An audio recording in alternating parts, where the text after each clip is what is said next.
no quería hacer la charla demasiado teórica, pero sí que me parece importante empezar comentando algunos de los problemas que presenta la categoría de trabajo y de la categoría de empleo cuando la pensamos en relación con la experiencia de las mujeres trabajadoras, ¿no? Pues surge siempre la pregunta, bueno, esto es algo que ya es muy conocido y que tiene un desarrollo largo desde el movimiento feminista de los años 70 y desde las luchas feministas desde entonces, ¿no? Que es pensar qué es lo que pasa con el trabajo doméstico, con el trabajo no regulado, que no entra dentro de la categoría de empleo, pero que al mismo tiempo pues, está definiendo, está planteando problemas fundamentales que tienen que ver con la experiencia de las mujeres trabajadoras. Pues después de esos problemas, ¿no? Que trataré pues, de resumirlos un poco, voy a tratar de hacer una contextualización y de presentar el hilo de continuidad que yo he encontrado en los textos literarios con respecto a la representación de las mujeres trabajadoras y de sus luchas a lo largo del siglo XX y hasta nuestros días en España, ¿no? Entonces, esto sí que trataré de hacerlo de forma paralela, ¿no? Por un lado, la contextualización y por otro, este recorrido, ¿no? Por las representaciones culturales de las trabajadoras, ¿no? Porque sí que es verdad que quizá en ambientes más militantes esta cuestión de las representaciones culturales o de las imágenes que a través de la cultura nos han ido definiendo, nos han ido redefiniendo, pues creo que muchas veces se dejan un poco de lado y merece la pena pues detenerse un poco en esta tradición de pensamiento, ¿no? que se ha expresado a través de estas representaciones culturales. Entonces, bueno, a ver. Vale, bueno, cuando pensamos en la categoría de trabajo aplicado, aplicado a la experiencia de las mujeres, tenemos que volver a plantearnos, ¿no? Esta cuestión, ¿no? ¿Qué es lo que entendemos por trabajo, ¿no?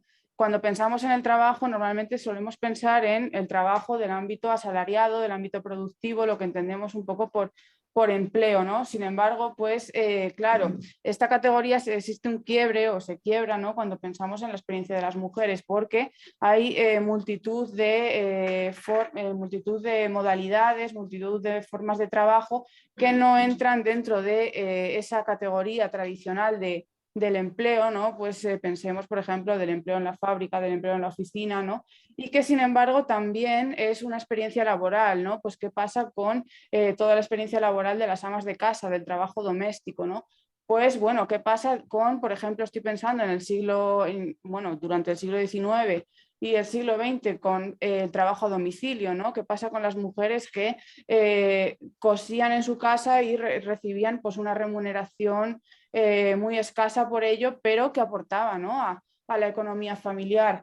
Pues, ¿qué pasa con las mujeres que durante la dictadura franquista estaban a las puertas de la prisión atendiendo a las necesidades de sus maridos presos, ¿no? Bueno, pues todas estas actividades tienen que ver con una experiencia laboral, una experiencia de trabajo que no entra dentro de esa categoría tradicional que entendemos como el trabajo en la fábrica, ¿no? Esa imagen del obrero, ¿no? Con el mono azul, ¿no?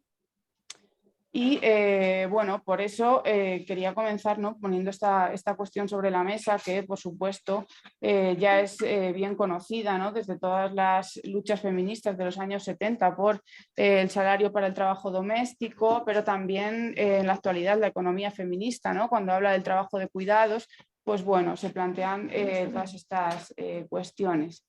De hecho, bueno, hay una teórica de la economía feminista que se llama Cristina Carrasco Bengoa, que ella plantea cómo el trabajo doméstico es la mano invisible de la vida cotidiana, ¿no? Es esa actividad, ¿no? que tradicionalmente han realizado las mujeres y que siguen realizando en su mayoría, según los últimos datos, y que, bueno, pues que permite, ¿no? que el resto de tareas de la vida diaria, el resto de tareas, ¿no? pues puedan realizarse, ¿no? Entonces ella plantea la necesidad de llegar a una nueva definición de trabajo, ¿no? Que ella lo que dice es que el trabajo entonces comprende o incluye todas las actividades retribuidas o no realizadas en el seno de una sociedad que contribuyen al sostenimiento cotidiano de la vida, ¿no? Entonces ella y toda esta tradición de pensamiento feminista lo que plantea es que solamente si consideramos esta definición ampliada del trabajo, pues estaremos realmente teniendo en cuenta la diversidad de experiencias laborales de las mujeres, ¿no? Pues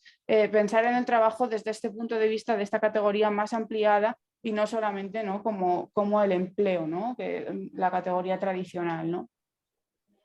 Entonces, para plantear este recorrido por las representaciones culturales, las representaciones literarias, sobre todo, de las mujeres trabajadoras en España, pues hay que atender sobre todo, por supuesto, al contexto histórico, ¿no? Entonces,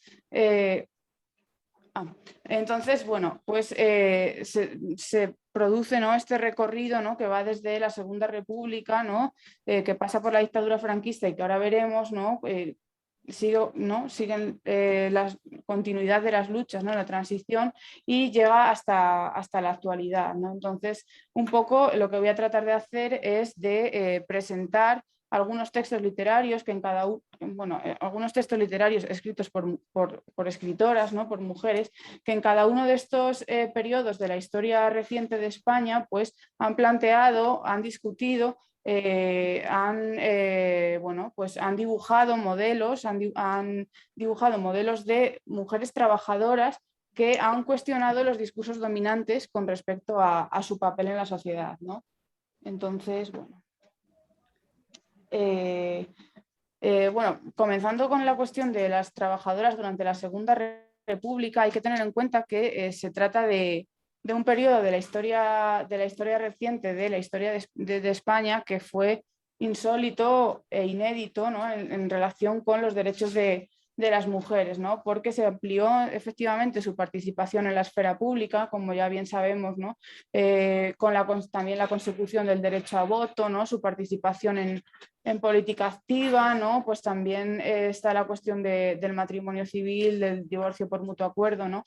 Entonces, este periodo de efervescencia, ¿no?, y de consecución de derechos, digamos que favoreció al mismo tiempo la presencia pública de las mujeres como escritoras dentro de la esfera literaria y dentro del campo literario de la Segunda República. Por supuesto, también la ampliación de la escolarización, ¿no?, y la regulación del trabajo femenino, ¿no? Esto también es importante, ¿no?, porque también la legislación protectora del trabajo femenino también planteaba algunos problemas, ¿no?, de moralidad, ¿no? Por ejemplo, en este momento se prohibió el trabajo nocturno de las mujeres, ¿no?, un poco también por esta cuestión de la moralidad, ¿no?, de preservar digamos, esta cuestión de la honra, ¿no?, de la moralidad tradicional. Entonces, si pensamos, por ejemplo, en una escritora que quizá ya muchas de aquí conoceréis, que es Luisa Carnés, es sobre todo la escritora que yo más he trabajado al trabajar este periodo de la Segunda República, porque ella fue trabajadora, ¿no?, y a lo largo de sus novelas, o bueno, en sus novelas, ella planteó muchas de las cuestiones o muchos de los problemas que atravesaban la experiencia de las mujeres trabajadoras en este momento, ¿no? Entonces, por ejemplo, en algunas de sus novelas, como Natacha, publicada en 1930, o Tea Rooms, Mujeres Obreras, de 1934, que son quizá las novelas más conocidas y que acaban de ser reeditadas en los últimos años. Si no recuerdo mal, Tea Rooms se editó en 2016.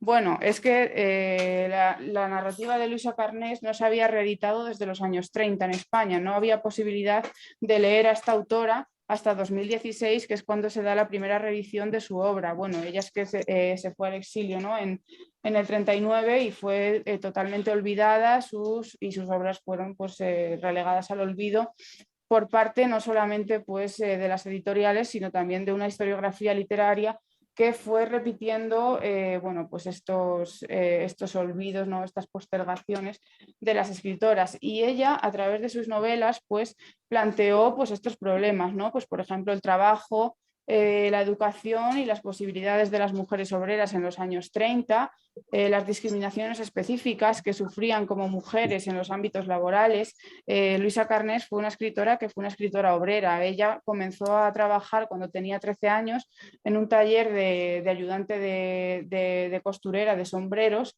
Y de esa experiencia laboral publicó su novela Natacha, ¿no? Que es bueno, quizá una primera novela, ¿no? Que plantea esta cuestión de los ambientes laborales de las mujeres, que además es muy novedoso dentro del panorama editorial de la época, ¿no? También planteaba pues, la cuestión de la salida real que tenían las obreras en este momento, ¿no? Esta cuestión del matrimonio, ¿no? Como forma de escapar de esa explotación que sufrían en las fábricas, que sufrían bueno, y en estos ámbitos laborales. También una cuestión muy moderna que plantea Luisa Carnés es la inserción de los cuerpos trabajadores en los nuevos modelos de mujer moderna que se están desarrollando durante los años 30 en España, ¿no? Con la introducción pues, del cine, ¿no? Seguramente conoceréis o habréis visto este documental o esta serie de documentales de Las sin sombrero, ¿no? Que se dedican un poco a plantear esta cuestión de las mujeres escritoras olvidadas de la generación del 27, ¿no? Pues muchas autoras, ¿no? También artistas, ¿no? Pues como Maruja Mayo, Ernestina de Champurcín, María Teresa León, ¿no? Pues todas escritoras olvidadas, ¿no? Que plantean también dentro de estas ideas de vanguardia unos modelos del cuerpo, ¿no? Y de adscripción, por ejemplo, a la moda, ¿no? Que está introduciendo en España en este momento. Pues Luisa Carnés lo que va a hacer va a ser discutir esos modelos de mujer moderna que ella considera burgueses, ¿no? Porque ella, por ejemplo, en Tea Rooms, Mujeres Obreras, si la habéis leído y si no lo habéis leído, pues os lo recomiendo porque realmente creo que merece la pena, pues ella va a discutir, ¿no? Pues todas estos modelos, ¿no? De las mujeres modernas, ¿no? Que van a la moda, que hacen deporte, todos estos cuerpos, ¿no? Que, bueno, porque ella como obrera, ¿no? Pues dice, bueno, yo no me puedo preocupar por la moda porque ni siquiera tengo zapatos que me sirvan para no mojarme los días que llueve, ¿no? Entonces, pues esto es lo que vaya a plantear, ¿no? Y sobre todo también las posibilidades de la inserción de las mujeres en la lucha colectiva bueno, durante la Segunda República en ámbitos obreros, ¿no? Entonces, bueno, esto, sí, esto es lo que ya comentaba antes, ¿no? Que ella, bueno, fue pasando por diferentes empleos, ¿no? Además de que fue obrera en un taller de sombreros, también trabajó en un obrador de pastelería y de su experiencia en el obrador de pastelería se publicó esta novela, ¿no? Tea Rooms, Mujeres Obreras, que realmente merece la pena. El hecho de que, claro, es que realmente es una cuestión insólita, ¿no? Que una obrera como Luisa Carnés pues, pudiera publicar novelas en este momento. Pues uno de sus empleos fue como mecanógrafa, que era una de las profesiones que más feminizadas estaban en ese momento, ¿no? En la Compañía Iberoamericana de Publicaciones, pues que era un gran grupo editorial de los años 30, bueno, de los años 20, 25, ¿no? Por ahí, que pues sería un poco como la editorial Planeta, por ejemplo, hoy, ¿no? Que tiene varios sellos, ¿no? Dentro del holding. Entonces, gracias a los contactos que ella pudo adquirir cuando estuvo trabajando como mecanógrafa en la Compañía Iberoamericana de Publicaciones, pues consiguió acceder al circuito de publicación de sus novelas que ella escribía por las noches cuando volvía de trabajar, pues, o en fin, en cualquiera de estos empleos, ¿no? Con la guerra ella tiene que irse, ¿no? Tiene que exiliarse y después de pasar brevemente por Francia, ella pues ya se exilió en México ya para toda su vida hasta que falleció, bueno, simbólicamente un 8 de marzo de, no recuerdo el año, pero creo que en 1974. 64, ah, sí, es verdad.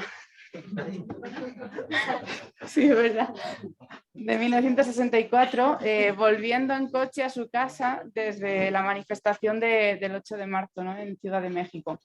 Entonces, bueno, ya digo que todas estas novelas las podemos leer ahora muy recientemente porque se han vuelto a publicar gracias a los esfuerzos de investigadores e investigadoras que están trabajando en esto, pero hasta hace poquísimo no podíamos acceder a estos textos, ¿no? de estas escritoras obreras. De hecho, ella también era periodista, ¿no? Pues después de todos estos periplos, ¿no? Se acabó especializando, ¿no? Y fue redactora en una revista del momento que bueno, que era la revista Estampa, ¿no? Que era pues muy famosa, ¿no? Entonces he querido traer este reportaje que ella escribió en 1932, que se titula Una mujer busca trabajo. Entonces es muy interesante porque son fotos de ella misma yendo a los diferentes, pues no recuerdo ahora, pero bueno, pues que si no recuerdo mal va a una fábrica de chocolates, va a unas oficinas, ¿no? Pues buscando trabajo y dejando el testimonio, dando cuenta de las dificultades de conseguir trabajo en este momento para las mujeres, que son temas que también están después en sus novelas. Y si bien es verdad que últimamente o recientemente la crítica más divulgativa, ¿no? Por ejemplo, estoy pensando en estos documentales de La Sin Sombrero, está pretendiendo incluir a Luisa Carnés dentro de esta nómina de escritoras, ¿no? De estas escritoras sin sombrero. Lo cierto es que hay una tradición propia de textos obreros en este momento que apenas se están considerando o apenas se conocen, ¿no? Y estoy pensando en lo que se llamó la literatura de avanzada o la narrativa de avanzada, o también se ha llamado el nuevo romanticismo por parte de la crítica, ¿no? Y esto tiene que ver con un momento en el que se da bueno, pues una repolitización de la narrativa tras una primera década del siglo XX en la que pues, bueno, las ideas de José Ortega y Gasset en torno a la literatura deshumanizada, la literatura como juego, pues la vanguardia, ¿no? Como un mero juego artístico que no va más allá de eso, pues sobre todo en los años 30 esto empieza a cuestionarse, ¿no? Y surge esta narrativa de avanzada, este nuevo romanticismo que se va a dedicar a representar las experiencias de los obreros, de las obreras en las fábricas, en los ámbitos del trabajo, en el campo, ¿no? Pues, por ejemplo, Joaquín Arderius tiene esta novela Campesinos, ¿no? Que plantea estas cuestiones, o La fábrica. Bueno, los títulos ya son bastante representativos de lo que vamos a encontrar, ¿no? Y es en esta tradición donde se inserta la novela de Luisa Carnés, Tea Rooms, Mujeres Obreras, ¿no? Más que en esa, pues digamos, línea más burguesa, ¿no? De vanguardia, ¿no? Que últimamente la crítica pues está intentando de ascribirla, ¿no? Bueno, simplemente quería plantear, ¿no? Bueno, este hilo, ¿no? que existe en la novela obrera a lo largo del siglo XX. Y ya, bueno, pues por citar o por leer algún fragmento de esta novela de Tea Rooms, Mujeres Obreras, bueno, no lo he dicho, pero por supuesto Luisa Carnés fue militante del PC. Ella empezó a militar en el PC, pues sobre todo a partir de 1932-33, que creo que es cuando se afilia. Me parece que este dato no sé si está del todo todavía contrastado, porque es que ya digo que Luisa Carnés apenas se había leído en España y por tanto apenas hay estudios sobre su obra, se está haciendo todo ahora y bueno, es eso. Pero en Tea Rooms de bueno, Mujeres Obreras, de novela reportaje de Luisa Carnés, se plantea, por ejemplo, pues los efectos que tiene el trabajo en el cuerpo de las obreras. Hay que tener en cuenta que en este momento pues, está dando una serie de legislación en torno pues eso, a la jornada, ¿no? Bueno, a muchos ámbitos, ¿no? de la experiencia laboral, ¿no? De las mujeres, pero una de ellas era que se fijaba la jornada de 8 horas, como ya sabemos, ¿no? En 1919, ¿no? Sin embargo, de ello quedaba excluido el servicio doméstico, las faenas agrarias o temporeras, o los camareros, ¿no? Que es justamente el tema que trata Luisa Carnés en esta novela Tea Rooms. Entonces, por ejemplo, pues un fragmento de la novela que plantea esta cuestión dice: la noche, duelen las plantas de los pies y los muslos y el índice de la mano izquierda, producto de la experiencia del nudo corredizo, y se tiene un peso enorme encima de los párpados. ¿Cuántas horas? 10 horas. 10 horas, cansancio, 3 pesetas, ¿no? Pues de forma muy elocuente pues plantea esta cuestión, ¿no? De la explotación, de los bajos salarios y de los efectos en el cuerpo, que me parece que es una cuestión que trata muy bien la narrativa sobre el trabajo, tanto de hombres como mujeres, pero me da la impresión, después de leer bastante, que en los textos escritos por escritoras hay una mayor conciencia de esta experiencia del dolor en el cuerpo, bueno, pues del cansancio, ¿no? También me da la impresión. Luego, por ejemplo, también está la cuestión del matrimonio, del trabajo doméstico, de la doble jornada laboral. Dice, Matilde ha visto de cerca, ha tocado la tragedia del hogar, la felicidad, la paz del hogar cristiano, tan preconizado por curas y monjas. El marido llega a él cansado de trabajar, cuando hay trabajo. Allí hay unos chiquillos que gritan, que lloran, y una mujer mal vestida y gruñona. Bueno, ¿y qué? Yo no puedo hacer más. Estoy todo el día hecho un burro. Y yo no trabajo, pero como no traigo dinero, el marido piensa que las cosas de la casa se hacen por sí mismas y no le da importancia alguna al trabajo de su mujer, al embrutecedor trabajo doméstico, ¿no? Entonces me parece que es una novela que, a pesar de estar escrita en 1934, está ya avanzando debates, está avanzando cuestiones que después van a ser claves para la lucha feminista y para el movimiento de liberación de las mujeres, ¿no? Que es, por ejemplo, esta equiparación del trabajo doméstico realizado por las mujeres en el hogar al trabajo, bueno, pues al trabajo del marido, ¿no? Bueno, ¿no? Entonces, vale, pues siguiendo en el tiempo, pues ¿qué pasa durante el franquismo? Claro, hay que tener en cuenta que todos estos avances que habían tenido lugar durante bueno, durante el periodo republicano con respecto a los derechos de las mujeres, pues durante la dictadura franquista, pues hay una regresión en todas estas conquistas, ¿no? De derechos, ¿no?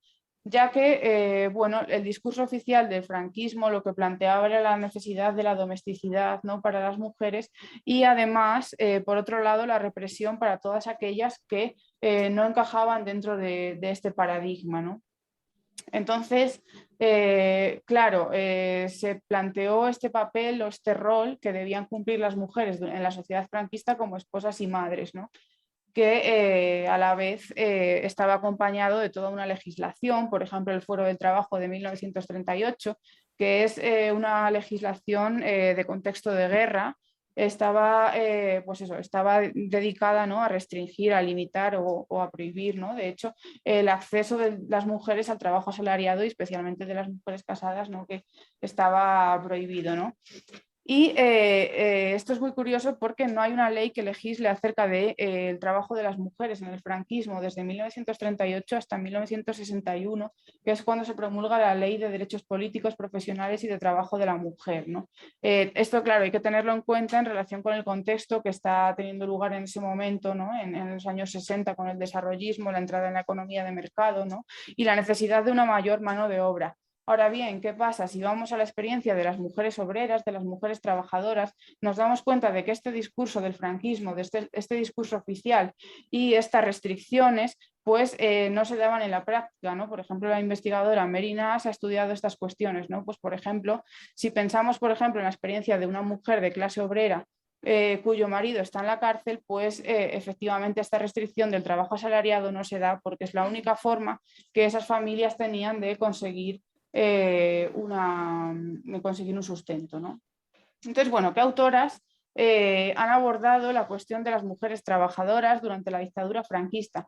Pues yo he trabajado sobre todo acerca de dos, ¿no? En relación con dos autoras, Dolores Medio y Concha Alós. Ellas, a través de su narrativa, lo que han tratado de evidenciar es el carácter laboral del trabajo doméstico, la situación social de las amas de casa durante el franquismo. Si tenemos en cuenta que el franquismo promulgó este deber doméstico, este papel de las mujeres como esposas y como madres, lo que van a plantear estas autoras es que el trabajo doméstico es también plantea esta dinámica de explotación, ¿no? Y en ese sentido van a explorar también las posibilidades de movilización colectiva y de participación política de las amas de casa, ¿no? Por otro lado, también van a plantear la relación de las mujeres represaliadas con el trabajo, ¿no? Y en relación con ello, pues la situación de las mujeres trabajadoras en la posguerra. Y también, como decía, pues bueno, específicamente, ¿no? La cuestión de las mujeres de preso, ¿no? Las dificultades cotidianas que estas mujeres trabajadoras cuyos maridos estaban en la prisión tenían que afrontar en el día a día, ¿no? Entonces, bueno, algunas novelas que han problematizado todas estas cuestiones de la mujer trabajadora durante el franquismo son, por ejemplo, Funcionario Público, de Dolores Medio, que es una novela del año 56. bueno, es una novela que trata acerca de una pareja bueno, que vive en Madrid. Entonces, mientras que el marido, ¿no? Pues, trabaja como funcionario de telecomunicaciones, pues ella se queda en casa haciendo todo el trabajo doméstico. Entonces, la novela lo que plantea es bueno, unos problemas en torno a cómo ella se siente en relación con el trabajo que hace, que es despreciado continuamente por su marido, ¿no? En 1959, en El pez sigue flotando, de Dolores Medio, que es una novela bueno, pues, muy también del gusto de la época, ¿no? De estas novelas que tienen que ver con la situación que ocurre en bloques de edificios, ¿no? Y un poco la intrahistoria de todas esas viviendas, pues se plantean diferentes problemáticas, ¿no? de mujeres trabajadoras. De entre ellas me parece que hay una que es una mecanógrafa, que me parece que es paradigmática. Es una mecanógrafa que trabaja día y noche a cambio de, pues, traducir textos, pasar textos a máquina, ¿no? Y luego va a conectar con otra novela actual, ¿no? Que tiene que ver con la explotación, ¿no? De las mujeres o bueno, de los trabajadores de los ámbitos del sector cultural, ¿no? Viviana, de 1963, es para mí la novela más interesante porque lo que plantea es el día a día de una ama de casa en el franquismo, bueno, en un barrio obrero. Y es muy interesante porque plantea todas las experiencias de socialización de ese ama de casa, fuera de casa, ¿no? Porque se tiende a pensar, ¿no? En este aislamiento, ¿no? De las mujeres, de las amas de casa durante la dictadura. Y la novela lo que plantea son las relaciones, las redes que estas mujeres pudieron establecer en lugares como los mercados, ¿no? Y cómo esas redes permitieron cierta concienciación política o cierta participación política. Bueno, hay que decir que Dolores Medio, ella participó muy activamente. Por ejemplo, ella firmó un manifiesto en contra del bloqueo a Cuba, ¿no? También ella estuvo en la cárcel, ¿no? Porque participó en las movilizaciones por las huelgas de los mineros de Asturias en el 62. Entonces, bueno, en Viviana se refleja también esta experiencia. Y luego, pues, bueno, si a alguien le interesa también esta cuestión de su experiencia en la cárcel por participar en las movilizaciones, pues tiene una parte de su autobiografía publicada que se llama Celda Común, que ahí aparece. Y finalmente, pues La Madama de Conchalos, pues es una obra que trata, pues, efectivamente, de estas mujeres de preso, ¿no? Que al mismo tiempo que se ven limitadas o restringidas en su acceso a los ámbitos laborales por pertenecer a familias republicanas, pues tienen pues, bueno, que afrontar todos esos problemas, ¿no? En relación con ello. Una cuestión muy interesante que tiene que ver con estas novelas es cómo la censura las trató, porque parece en este sentido curioso cómo estas novelas se publicaron prácticamente. Bueno, La Madama de Conchalos sí que tuvo bastantes cortes, pero ninguno de esos cortes de la censura tuvo que ver con la experiencia o la representación de las mujeres trabajadoras. Tenía que ver más, pues, con lenguaje escabroso, con cuestiones de moralidad. Bueno, me llama mucho la atención especialmente el caso de Viviana, porque es una novela que habla de una ama de casa que participa de un día, pues, de la noche a la mañana en las huelgas, y de hecho o sea, la protagonista de Viviana está en la cárcel, o sea, la detienen, ¿no? Y esa novela, la censura, pues la vio como, pues, una novela costumbrista que habla de una ama de casa, pero que eso no tiene ningún problema, ¿no? Entonces, pues eso yo creo que también habría todavía que darle una vuelta, ¿no? a estas cuestiones. Bueno, ya siguiendo, no sé cómo vamos de tiempo. Bueno, vale. Entonces, bueno, en el periodo de la transición, bueno, yo quería traer esta portada del número 4 de Vindicación Feminista porque me parece brutal, es el puño saliendo del cubo de fregar, ¿no? Pues es un momento en el que en el que se desarrolló fuertemente, ¿no?, el movimiento feminista, ¿no? Hay que tener en cuenta que el movimiento feminista en España es un movimiento que surge en el contexto del antifranquismo, no surge de la nada y tampoco es simplemente la recepción, ¿no?, de los textos o de las movilizaciones que estaban ocurriendo en otros países, ¿no? Sobre todo el ámbito antifranquista tuvo que ver mucho para el desarrollo de ese movimiento feminista. Bueno, es un momento en el que se está desarrollando el movimiento vecinal, las asociaciones de amas de casa, ¿no?, los grupos feministas, y sobre todo también es un periodo de gran conflictividad obrera, que esto, por ejemplo, en la revista Vindicación sí que se refleja bastante, ¿no?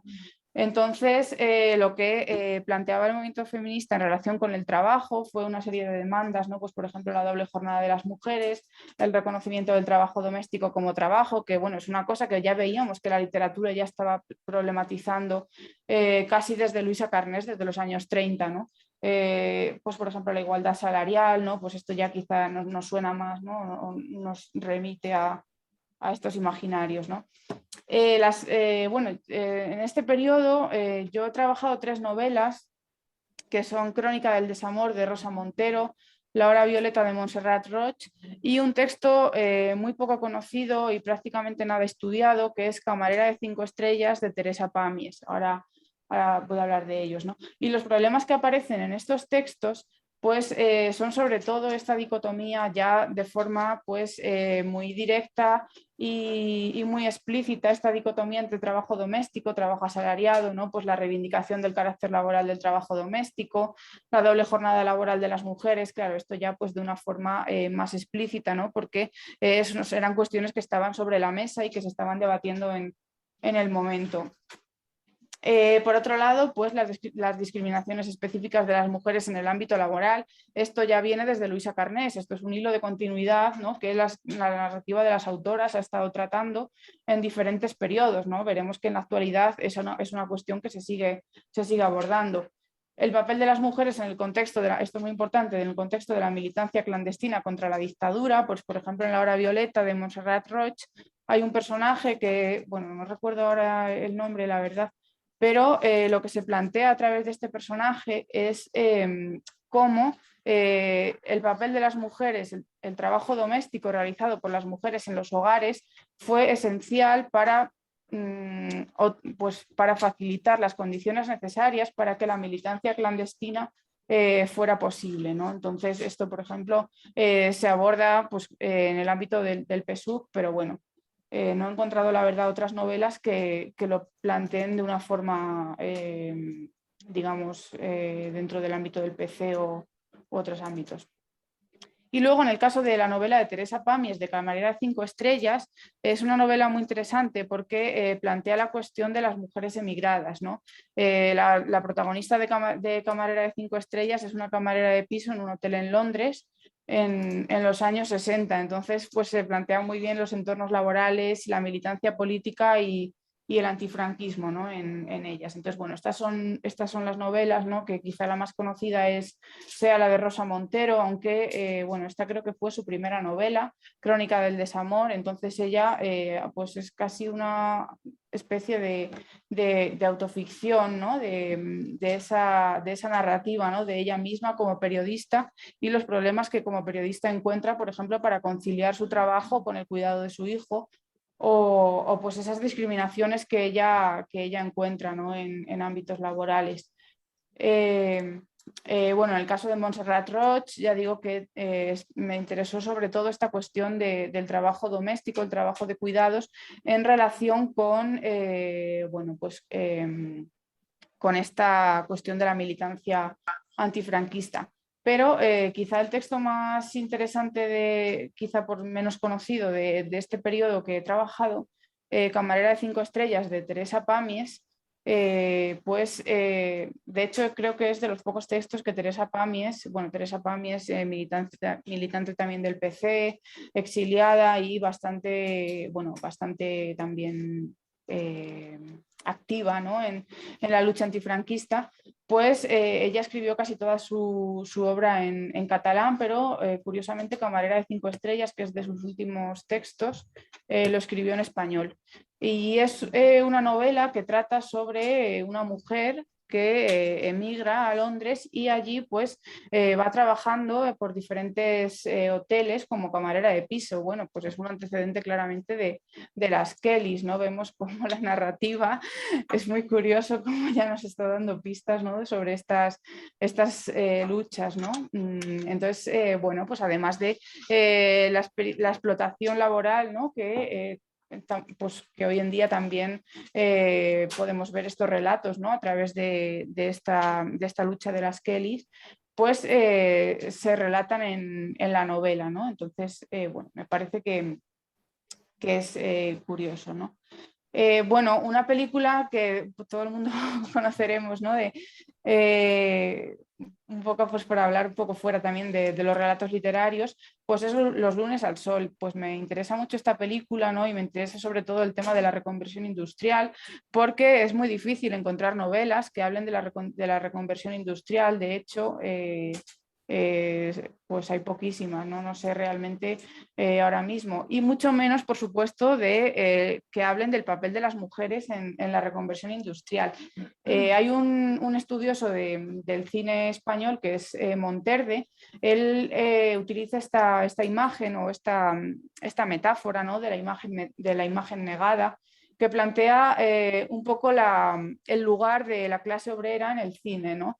Entonces, claro, pues si efectivamente, si la clase obrera o si efectivamente los trabajadores, las trabajadoras conforman esta imagen negada en el cine, en el audiovisual y también, en cierto modo, en el ámbito literario, pues en el caso de las mujeres trabajadoras se trata de una imagen doblemente negada, ¿no? Por ser trabajadoras y por ser mujeres. Entonces, bueno, en Los lunes al sol, si recordáis, pues el conflicto se centra en torno a un grupo de desempleados, ¿no? Y entonces es precisamente, ¿no? Los lunes al sol, ¿no? La inactividad, ¿no? Tras la reconversión, estos trabajadores han perdido sus empleos y pues se centra, ¿no? En esta inactividad, ¿no? de los trabajadores. Sin embargo, la película, ¿qué pasa? Que las que trabajan en la película realmente son las mujeres, ¿no?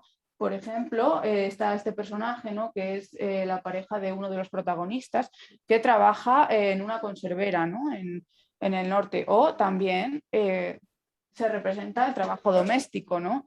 Entonces, también me parece interesante pues mirar estas representaciones culturales con estos ojos atentos, ¿no? De buscar bueno, cuáles son las representaciones de las mujeres en ellos.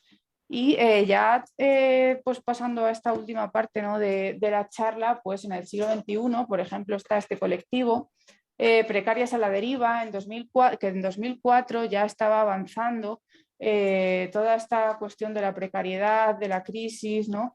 Sobre todo a través de un documental que ellas hicieron y de este libro de testimonios, ¿no? Y de conversaciones con trabajadoras, que me parece que es un documento fundamental y además es que creo que es muy valioso, ¿no? Porque incluye una serie de entrevistas, ¿no? A trabajadoras de diferentes sectores que ya estaban de alguna forma, ¿no? Pues, discutiendo cuestiones que después pasarán a ser centrales en el campo literario o en las novelas, ¿no? ¿Qué pasa? Que, uy, le he dado donde no era. Bueno, vale. Bueno, sí. Entonces, este interés por la situación de las mujeres trabajadoras desde el ámbito literario, digamos que se ha multiplicado en los últimos años porque el propio campo cultural se ha visto influido por lo que estaba pasando fuera de él, ¿no? Que esto es una dinámica que en la transición no se estaba dando porque sobre todo el centro del campo cultural lo estaban ocupando novelas que lo que trataban es desplazar el conflicto, ¿no? Porque en cierto modo, una vez superada la dictadura, pues ya no había conflicto que tratar, ¿no? Entonces, sobre todo, esto, bueno, lo digo de forma así muy general, pero bueno, también ahí es posible encontrar novelas, claro, por supuesto, que trataban estos conflictos en la transición, pero no ocupaban el centro del campo cultural. Y en los últimos años, y sobre todo después de la crisis económica de 2008, están empezando a surgir multitud de relatos, ¿no? Que tratan estas cuestiones, ¿no? Y también, por supuesto, el impulso del movimiento feminista y también la fuerza, ¿no? que, que captó, ¿no? Pues, ha hecho que la cultura pues, tenga que acompañar estas reivindicaciones y reflexionar en torno a ellas. Entonces, bueno, he citado aquí algunos ejemplos, pero desde luego que habrá muchos más, ¿no? Pues, por ejemplo, toda la obra de Marta Sanz discute, ¿no? Todas estas cuestiones de las mujeres trabajadoras. Cito, por ejemplo, a Belén Gopegui con El padre de Blancanieves, pero seguramente se podrían citar más títulos, por supuesto, La trabajadora de Elvira Navarro, una novela de Natalia Carrero que se titula Yo misma supongo, que quizás menos conocida, pero que también plantea esta cuestión de la mujer trabajadora y específicamente de la mujer escritora y trabajadora, ¿no? Que esto también nos está conectando realmente con esa experiencia de Luisa Carnés en los años 30 como escritora y trabajadora, ¿no? También. Y por supuesto, pues por ejemplo el libro de testimonios Somos las que estábamos esperando, editado pues el año pasado, ¿no? por La Oveja Roja. Si pensamos en los problemas que aparecen en la narrativa actual, pues seguimos viendo esta continuidad en las reivindicaciones que se establecen a través de los discursos literarios, ¿no? Pues, por ejemplo, las discriminaciones específicas, ¿no? Que esto estaba desde los años 30 y pasaba por todos los periodos. Una cuestión que tiene que ver con el contexto neoliberal, ¿no? Con la privatización y el desmantelamiento de los servicios públicos. Esto sobre todo se ve en la novela de Belén Gopegui, ¿no? En El padre de Blancanieves, con respecto a la dependencia y el cuidado, ¿no? Esto además es que se discute, ¿no? De forma directa en la novela, no es solamente que aparezca de forma indirecta a través de algún personaje, sino que en el discurso de la novela también aparece discutido, ¿no? Está la cuestión de la responsabilidad social y colectiva del cuidado. Esto es una cuestión que toman pues, de las luchas feministas, ¿no? Pues también la cuestión de la precariedad, también que se está poniendo en el centro, ¿no? En este momento. Y recoge también la cuestión de los efectos del cuerpo y de la precariedad en relación con las enfermedades que provoca el trabajo específicamente en las mujeres. Estoy pensando, por ejemplo, en una novela de Marta Sanz que se titula Clavícula, ¿no? Que precisamente lo que aborda es esta cuestión. Entonces, bueno, ya terminando, pues por supuesto en el cine también hay numerosos relatos, ¿no? Que desde distintas perspectivas, ¿no? Pues desde, pues quizá poner en el centro las mujeres sin recursos, las mujeres jóvenes, la precariedad, la emigración, ¿no? Por ejemplo, en Hermosa Juventud, pues están planteando estas cuestiones. Entonces, bueno, en general, y ya cierro con esta imagen, ¿no? de esta protesta, ¿no? de las empleadas del hogar de 1978, creo que es posible trazar este hilo de continuidad, este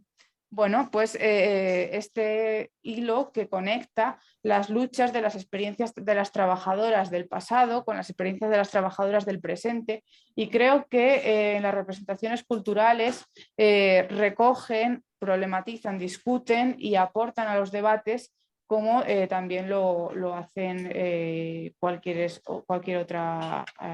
otro ámbito, ¿no? Entonces, bueno, no sé si me he extendido mucho o bueno, podemos... Lo hemos disfrutado mucho,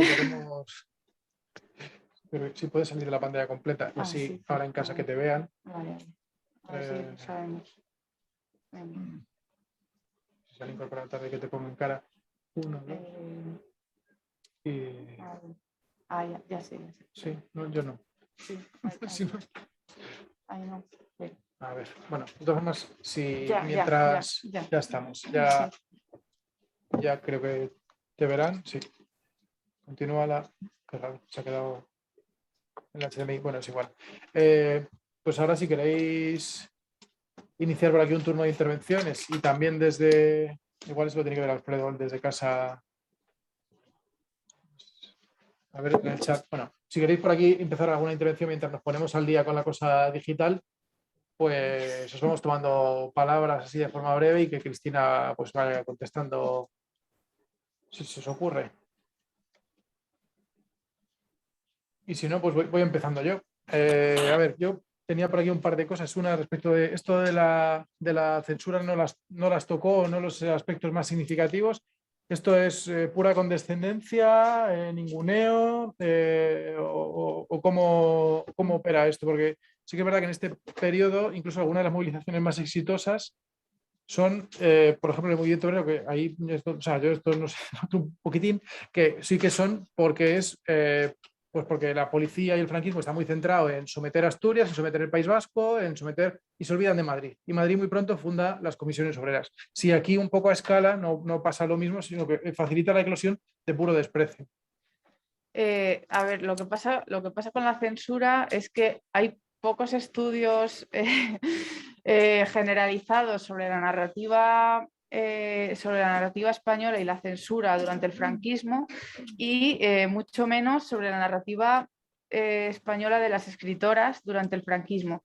Entonces, claro, no conocemos realmente o no tenemos las herramientas para interpretar todavía toda esa documentación, ¿no? Porque realmente hay mucha documentación o hay muchas novelas que, pues que todavía no se han vuelto a reeditar tras los cortes. Por ejemplo, La Madama es una de ellas, es una novela que tuvo muchísimos cortes, pero ya digo que eran cortes, pues por ejemplo, de cuestiones, por ejemplo, escatológicas, ¿no? Que tenían que ver, porque, bueno, es una novela muy interesante porque plantea, a la vez que está planteando la cuestión de la protagonista fuera de la prisión, eso se intercala con el diario que su marido escribe desde dentro, ¿no? Entonces, dentro del diario hay cuestiones muy escatológicas del día a día, pues primero en el campo de concentración de Albatera y luego en la prisión, y eso, por ejemplo, la censura sí que le da bastante, ¿no? Entonces, sí que, por ejemplo, hay diferencias, ¿no? Entre esta novela de Concha Alós, que sí que sufrió bastantes cortes por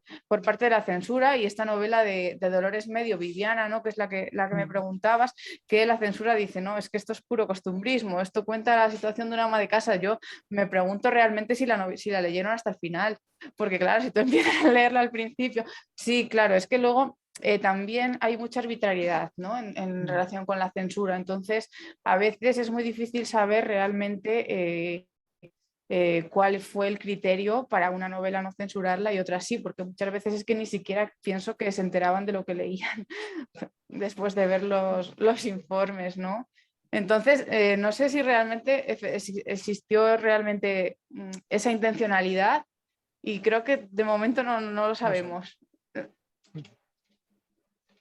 Pues, Jesús. ¿Se puede? Ah, perdón. ¿Qué pasó con Luisa Carmen Cuando en México no volvió a escribir? que no sé si estamos silenciados. Cuando cambia de espacio, como que cambia de mundo. ¿Qué es lo que pasó?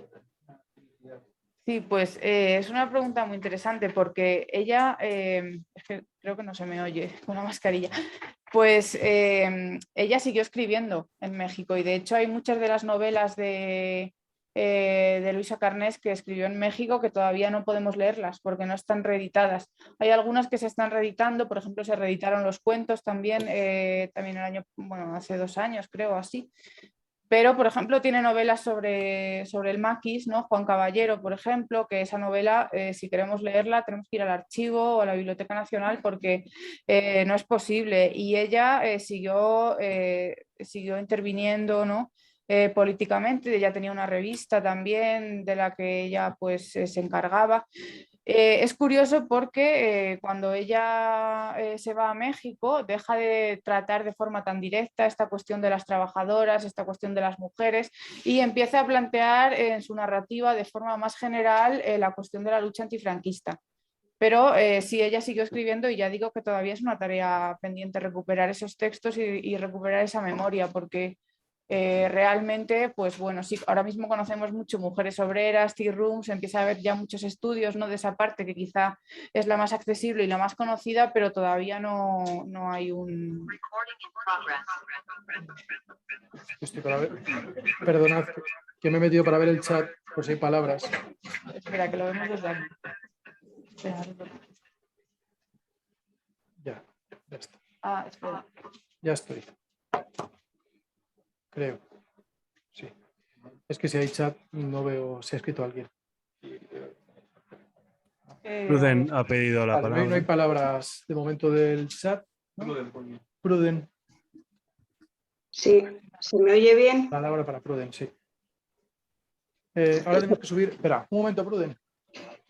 Claro, tenemos que subir aquí, es que si no se nos acoplaba Cristina. A ver ahora. Sí, ahora se me oye bien. No, no se te oye nada. Un momento. Espera. Desde casa perfecta. Desde casa bien, claro, pero no nos entra. No. ¿Se oye ahora? ¿Se escucha ahora? ¿Se escucha ahora?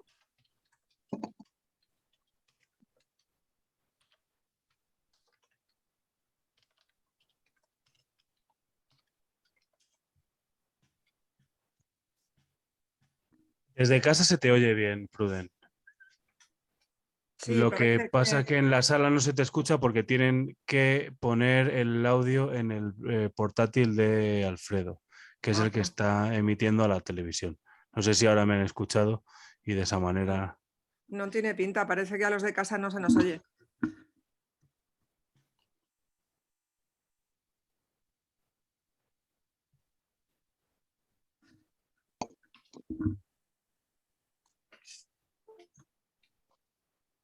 Una pregunta. Pruden, dinos, un segundo que creo que ya nos ha oído. Dinos que te escuchamos. ¿Me escucháis ahora? Te escuchamos, te escuchamos. Vale, pues oye, muchísimas gracias a Cristina y felicidades por el trabajo tan maravilloso que ha recogido. Yo me gustaría plantearte unas cuantas cosillas, a ver si lo puedo hacerlo muy rápido, muy rápido. Me ha gustado muchísimo el recorrido que has hecho. Lo que ocurre que a la gente de edad, como es mi caso, que soy pensionista y mayor, algunas de las cuestiones que has planteado y el recorrido de la presencia del mundo del trabajo en la literatura, pues digamos que pertenecemos a todo ese recorrido, a ese calendario, ¿no? La identificación que tú haces todo el tiempo en la definición del empleo y del trabajo, creo que el primer grito que era más fuerte en la transición que hacíamos las mujeres en la calle era aquello de queremos empleo porque trabajo ya tenemos, ¿no? Era donde queríamos hacer la diferencia entre el tema del trabajo remunerado y el trabajo que se hacía y no lo era, ¿no? Unos cuantos apuntes. En el tema de la Segunda República, Luisa Carnés tiene unas publicaciones que sí que fueron recogidas, sobre todo por el movimiento obrero del sindicato en el tema con la gente del textil y demás. Siempre se puso como ejemplo de una de las activistas que planteaba estas cuestiones, ¿no? Y otra mujer fundamental en la época de la República, que llegó a ser nada más ni nada menos que la portavoz de prensa del Gobierno de la República en Madrid, cuando a nivel internacional en Europa nos empezaron a cortar la solidaridad y después de la retirada de las brigadas internacionales, fue Constancia de Mora y Maura, que era una mujer que junto con Zenobia, la mujer de Juan Ramón Jiménez, plantaron cara a la reacción y que defendieron a la República con una conciencia primero de mujer y después de clase obrera, viniendo de donde venían, ¿no? Y me gustaría que me dieras tu opinión si la habéis mirado y tal, porque creo que es una mujer que además, después de divorciarse en la República y perteneciendo nada menos que siendo la nieta del ministro de Alfonso XIII y siendo nada más ni nada menos emparentada con la monarquía a través de la familia Mora y prima de Semprún, pues esta mujer acaba teniendo un segundo matrimonio, además de ser la portavoz de la República, nada más ni nada menos que con el militante del PC, del que ella también fue, que fue el jefe de la aviación republicana Cisneros, ¿no?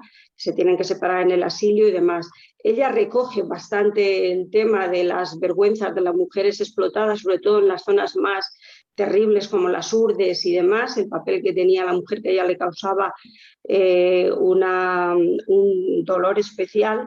Y después, en el tema del franquismo, agradecerte lo que has dicho en el tema de la lucha de las mujeres que tenían a la gente en la cárcel, pues como la mujer de Marcelino y tal, en el sindicato de comisiones obreras, y la gente del PC sabe muy bien de lo que estamos hablando. Y para finalizar, el tema que planteas de la literatura en la época de la transición, digamos que el mundo cultural no ha recogido nunca como literatura cantidad de libros, ensayos y demás que se dieron sobre todo en la primera reconversión salvaje que hubo en España, que además de la del metal y demás, y eso fue el tema del textil, que mayoritariamente estaba ocupado por mujeres, ¿no? Y me ha gustado muchísimo que en tu trabajo y tal hayas incluido a la autora de Tiempo de cerezas y de La hora violeta, la gran Montserrat Roy, también militante del PSUV y demás, que nos dejó pronto, desgraciadamente, por el cáncer, que era una mujer que colocó en el centro las reivindicaciones de las mujeres y de la clase obrera de manera permanente. Y el tema de Teresa Pamies, con eso sí que termino, engancha con la lucha que consigue Comisiones Obreras en el año 78 en el tema de reivindicar y de conseguir por primera vez el reconocimiento del trabajo remunerado de las empleadas de hogar y que se les reconociera como trabajadores que hasta entonces no tenían ese estatus, y me parece que fue uno de los principales logros del sindicato. Y en el tema de Teresa Pamies, que fue la compañera del secretario general del PSUV, Gregorio López Raimundo, sobre el tema de las camareras 5 estrellas, sería para un debate distinto. A mí me gustaría terminarlo en que la camarera 5 estrellas es una mujer que su conciencia de clase y su conciencia feminista se entronca, como muy bien has dicho tú, Cristina, en la lucha antifranquista. Y no le veo el hilo rojo, sería para otro debate, en el tema de las Kellys, que son un producto de la reforma laboral del PP y del desmantelamiento de los derechos de las trabajadoras de los hoteles. Pero muchísimas gracias, con eso termino. Gracias a los compañeros y a las compañeras, porque creo que tu trabajo y además me ha servido para coger nota del tema de Dolores Medio, que no lo tenía yo controlado, y entonces nos has aportado una maravilla de conocimientos y de interés por conocer, que al fin y al cabo es la única manera de que, conociendo y organizándose, poder cambiar las cosas. Gracias y perdona la extensión. Gracias, Pruden. Un momento que doy aquí al... aquí. Ahora. No sé, ¿dónde tengo acá? Ya estamos Vale. aquí. Ya hemos recuperado el sonido. Entonces, bueno, pues muchísimas gracias por la pregunta y los comentarios. Yo, bueno, brevemente, pues claro, es que he tenido que hacer necesariamente una simplificación para la charla, así pues en 26, creo, diapositivas de un trabajo de 400 páginas que escribí. Entonces, claro, pues efectivamente muchas de las cuestiones que te agradezco mucho que hayas sacado, pues efectivamente yo las había trabajado más en profundidad, pero bueno, pues en ese sentido, pues gracias. Y sobre Constancia de Mora, la verdad es que no te puedo dar muchos datos, porque realmente yo no he trabajado la cuestión de las redes de socialización o en general esta figura. Entonces, bueno, pues lo apunto y quizá pues para la próxima lo podré plantear. Entonces, gracias. Vale, pues por aquí hay unas preguntas. Todos estos libros que has mencionado, ¿te ha sido muy difícil adquirirlos para el estudio o es fácil encontrarlos? Sí, bueno, la mayoría de ellos yo realmente no miento, los he sacado de la biblioteca pública de Dávalos. Entonces, es sencillo, sí, excepto, no sé si hay alguno que no, pero yo creo que todos los he podido leer en la biblioteca pública, sí. Nada.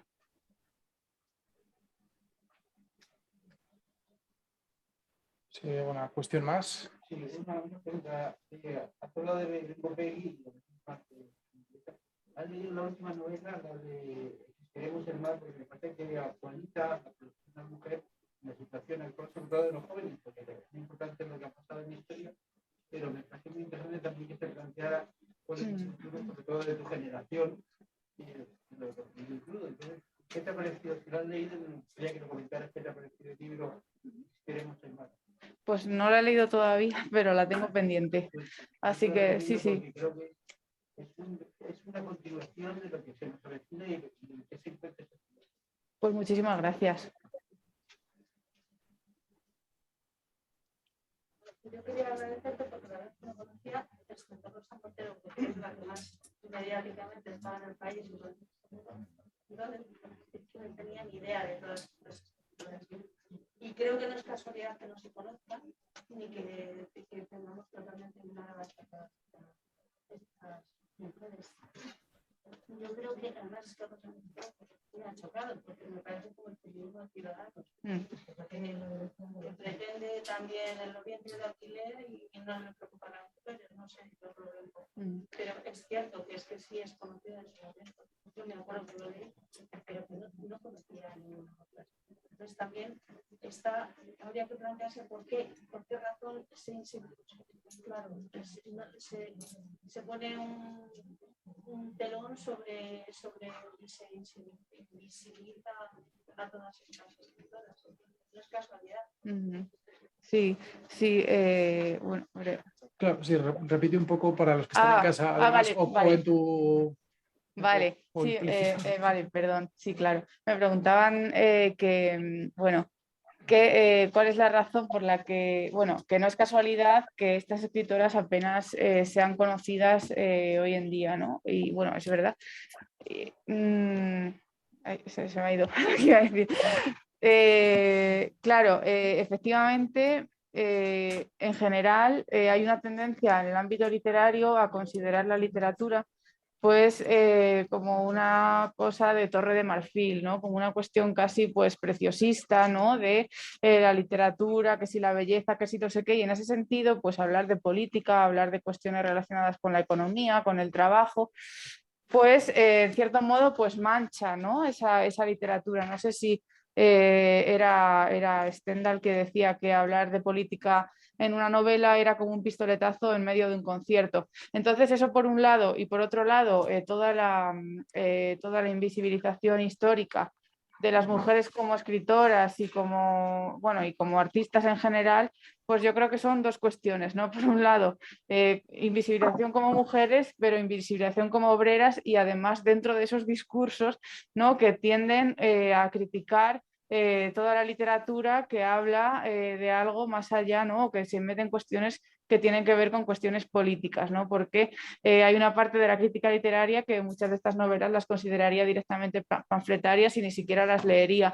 Entonces, creo que tenemos unos textos que nos hablan de una realidad social y de un proceso social que se ha venido desarrollando desde el siglo XX hasta nuestros días y creo que hay que escuchar pues esos procesos y leer esas novelas en clave de qué es lo que nos aportan para comprender mejor toda nuestra pues, historia, ¿no? y toda nuestra memoria, ¿no? Que al final lo que tratamos de recuperar es esa memoria de las representaciones de las mujeres obreras a lo largo de toda la tradición literaria. Así que te agradezco muchísimo el comentario porque me parece muy acertado.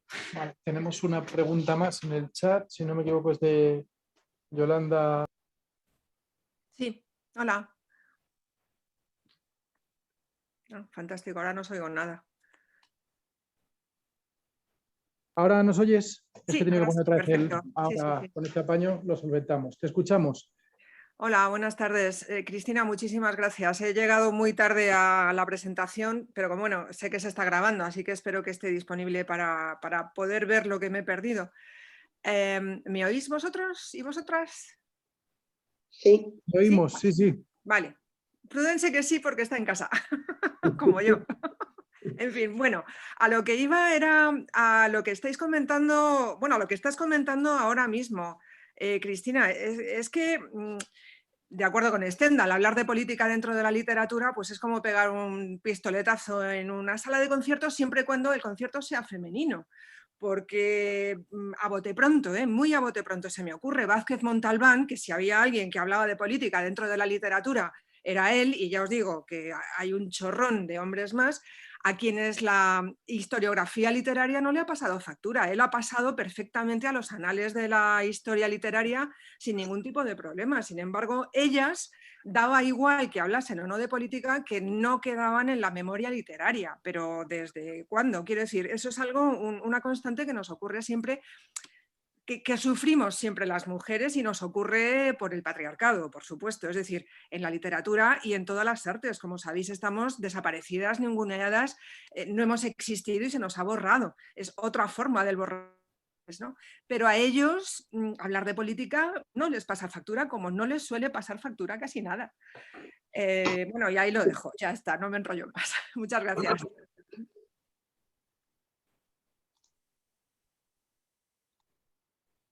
Bueno, madre mía.